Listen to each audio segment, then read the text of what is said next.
Shalom Bapak Ibu Saudara sekalian, bertemu kembali dalam Pastor Message kali ini, dan saya percaya setiap kita selalu berada di dalam penyertaan Tuhan. Hari ini saya akan berbicara tentang action. Dalam bahasa Indonesianya dikatakan aksi. Apa action itu? Apa aksi itu? Dalam Kamus Besar Bahasa Indonesia dikatakan bahwa aksi atau action adalah sebuah tindakan, yaitu sebuah perbuatan, sebuah kegiatan saudara, sebuah gerakan. Di dalam bahasa Inggris lebih jelas lagi, dikatakan the fact of process of doing something, atau dikatakan a thing done, sama dengan movement. Movement itu berarti ada sesuatu yang bergerak saudara. Kalau ada sesuatu yang tidak bergerak, berarti bukan aksi, bukan action.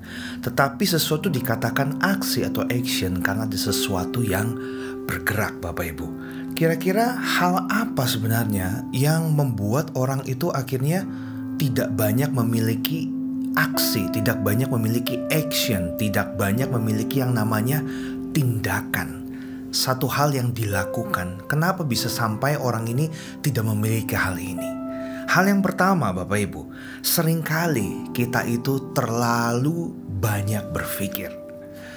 Berpikir boleh, tetapi kalau berpikirnya itu terlalu banyak, terlalu rumit, sampai dikatakan overthinking, over Bapak Ibu, maka itu tidak baik.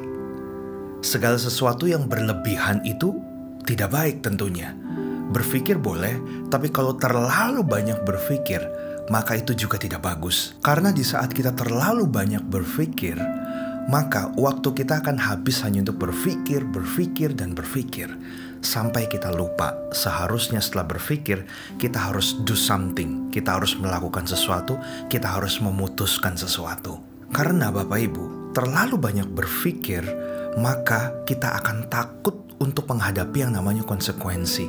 Sedangkan dalam kehidupan ini kita selalu diperhadapkan dengan berbagai macam pilihan. Dan setiap pilihan pasti memiliki konsekuensi. Namun kalau kita terlalu banyak berpikir, jika saya pilih pilihan yang A, konsekuensinya ini nggak jadi. Saya pilih pilihan yang B, konsekuensinya ini nggak jadi juga. Saya pilih pilihan yang C, ternyata ada konsekuensi, nggak jadi juga.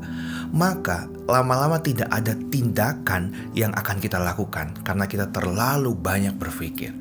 Dan terlalu banyak berpikir juga akan membuat kondisi psikis kita menjadi takut, menjadi khawatir, menjadi ragu-ragu, dan hati-hati. Kalau sudah masuk di dalam tahap ini, maka saudara, bisa saja kita tidak mempercayai kuasa Tuhan. Karena bukankah Allah itu bekerja di dalam segala hal saudara yang terjadi dalam kehidupan kita? Memang kita harus memilih pilihan yang tepat. Kita harus bertindak secara tepat. Tapi kalau toh satu waktu kita salah memilih, kita sebagai manusia itu punya kekurangan, bisa salah Bapak Ibu.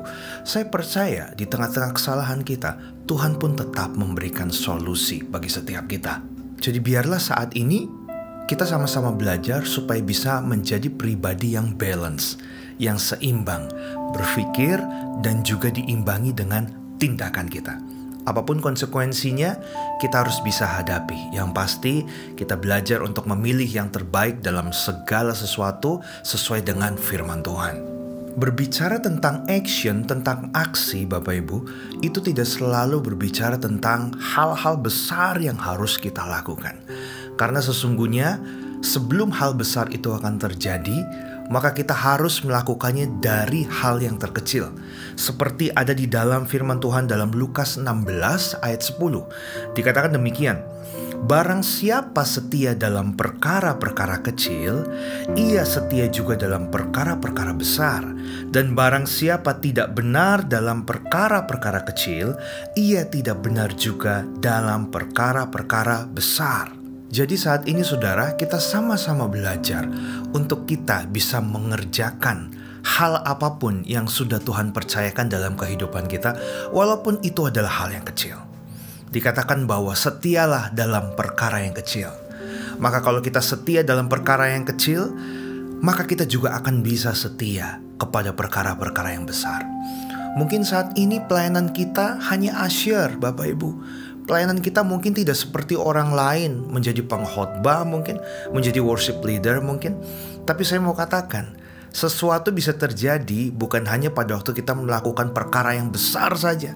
Karena sesungguhnya Tuhan melihat kesetiaan kita dalam mengerjakan berbagai hal dalam kehidupan ini.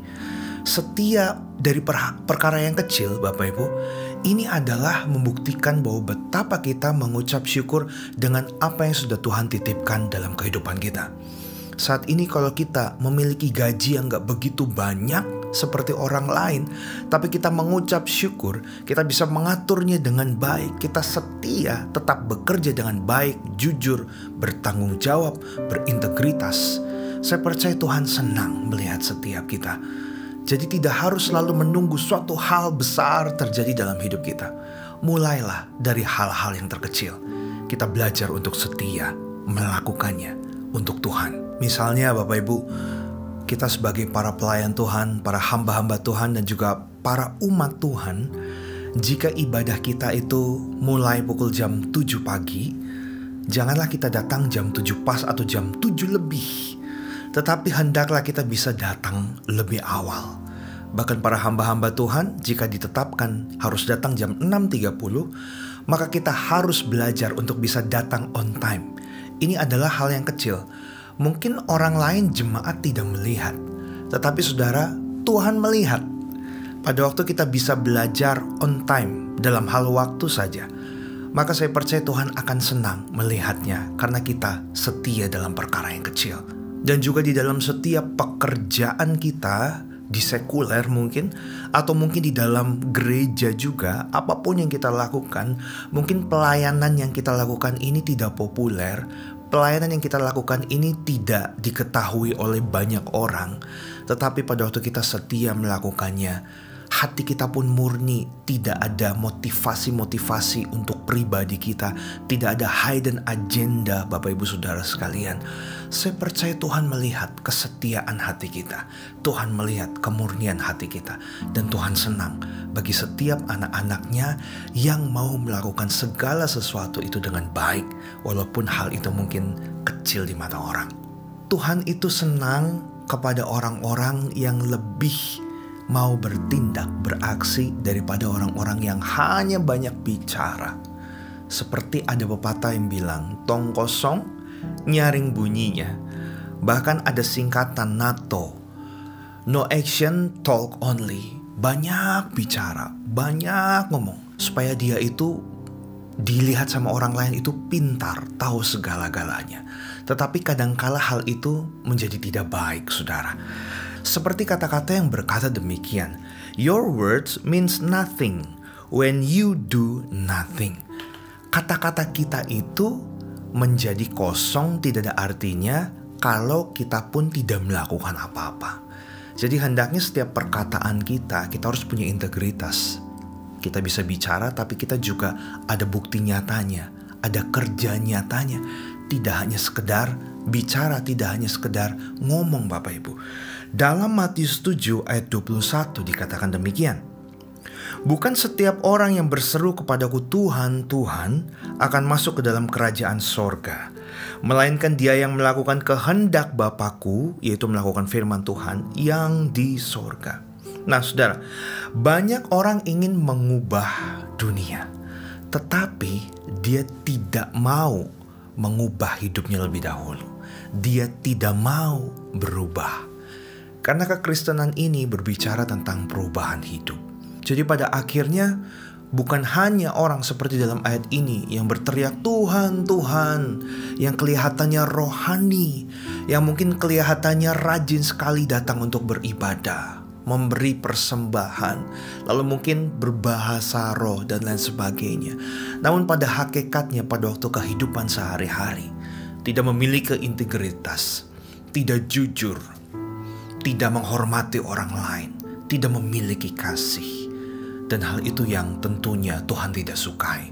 Karena Tuhan lebih suka orang yang mau bertindak, orang yang memiliki perubahan dalam kehidupannya, bukan hanya sekedar orang yang pintar untuk bicara, saudara. Ada satu contoh pribadi yang luar biasa, saudara, yang sudah memberikan segalanya bagi setiap kita. Dia adalah inisiator utama dalam dunia ini, saudara. Dia adalah pribadi yang memiliki action yang besar. Dia tidak hanya ngomong, tapi dia lakukan, dia buktikan dengan tindakannya, yaitu Yesus Kristus. Pada waktu manusia jatuh dalam dosa, dia tidak hanya sekedar ngomong atau berbelas kasihan saja, tetapi dalam rupa manusia, Yesus turun dalam dunia ini, menyelamatkan saya dan saudara. Bukankah dia adalah teladan yang besar sekali bagi setiap kita, saudara, dalam melaksanakan yang namanya action. Karena itu, mari sama-sama belajar di keadaan dunia yang saat ini. Mungkin kita banyak masalah, mungkin kita mengalami yang namanya kesulitan. Tetapi jangan terlena dengan kesulitan, pergumulan, masalah yang kita hadapi. Jadilah orang-orang yang mempunyai action, yang punya aksi untuk melakukan hal yang baik, melakukan firman Tuhan, dan juga berguna bagi orang lain, saudara. Sama seperti Yesus, dia inisiator yang baik dalam hidup kita. Begitu pula dengan setiap kita sebagai pengikutnya, kita juga harus mengikuti teladannya, menjadi inisiator dalam segala hal.